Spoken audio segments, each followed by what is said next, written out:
Daniel, un seul prénom.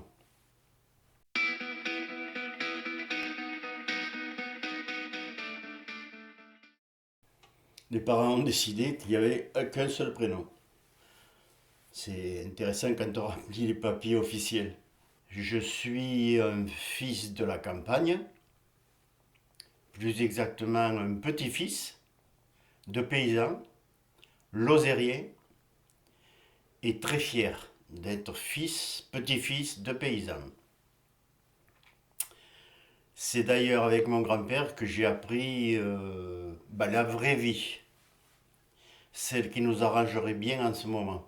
J'ai vécu dans un milieu d'enseignants, puisque mes parents étaient enseignants et que j'ai été enseignant, comme toute la famille. Tu seras instituteur, mon fils. J'ai été instituteur. C'était pas terrible au début, c'était super à la fin. J'ai été plongé dans la vie associative dès que je suis sorti du cocon familial et j'y suis encore. Pourquoi bénévole? Parce que le bénévole, il est libre et que la liberté, c'est gratuit d'abord et puis c'est le seul moyen de rester indépendant. J'ai tout essayé. J'ai tout essayé, d'abord parce que mon métier m'obligeait de tout essayer. Je suis tombé dans l'audiovisuel très tôt, du moins dans les techniques nouvelles. Ça me plaisait, ça me plaît encore. Enfin, je suis un faiseur de photos, attention. Je ne suis pas photographe. Je suis un faiseur d'images, voilà. C'est ça la définition. Quand on prend dans son appareil photo quelqu'un, on lui vole un peu de son intimité, mais il s'est passé pendant un court instant quelque chose entre celui qui est photographié et celui qui photographie. C'est un peu pervers, c'est un peu voyeur, mais c'est quand même drôlement bien, hein. Oui, oui, c'est bien. Je suis un égoïste, comme tous les hommes. C'est pas madame qui va me contredire. Et la qualité, c'est que j'en suis conscient. Mais ça m'arrange.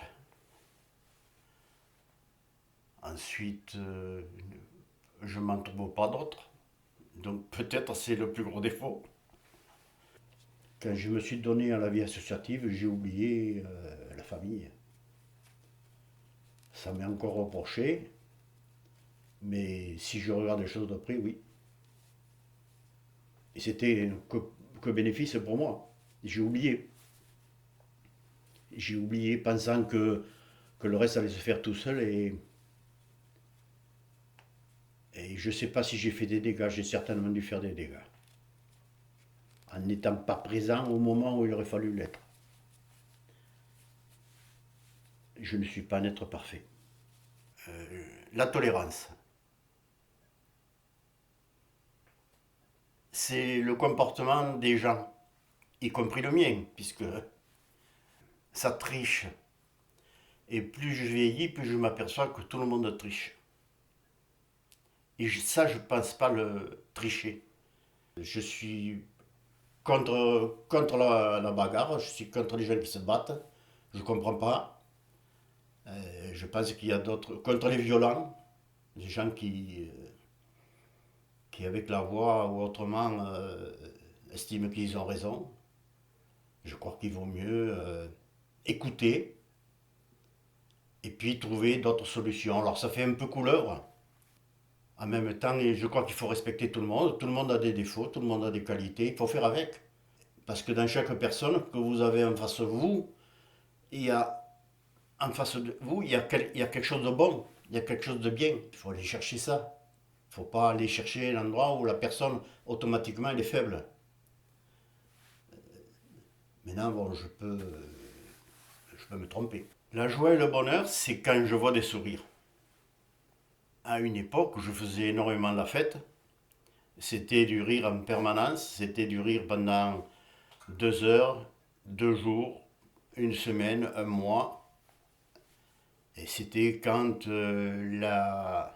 au sein de la vie associative, il y avait un bon résultat et que je voyais des gens heureux et, et voilà quoi. J'ai toujours été le plus petit de la classe, le plus petit à l'armée, le plus bruyant, le plus insupportable. Et donc je me suis servi de ce que j'ai été, parce qu'à un moment donné, quand je suis rentré à 11 ans avec des pensionnaires qui avaient plus de 20 ans, on ne peut pas s'imaginer comment ça se passe. Quand on a des dortoirs de 50 lits, c'est pas la joie. Et donc j'étais à un moment donné obligé, vu ma petite taille, inutile d'aller taper quelqu'un parce que j'en prenais une raclée derrière.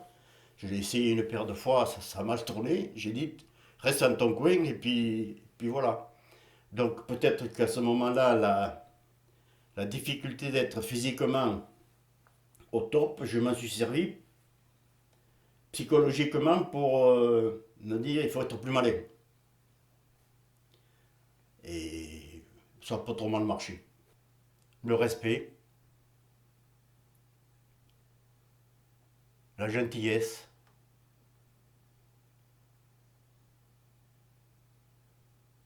la nature, le paysage, tout ce qui n'est pas frelaté,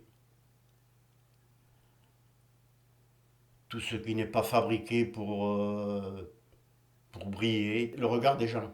Ça, c'est quand, quand vous regardez quelqu'un au fond de lui, au fond des yeux, et qu'il se passe quelque chose, qu'à ce moment-là, on devient intime, là, c'est extraordinaire.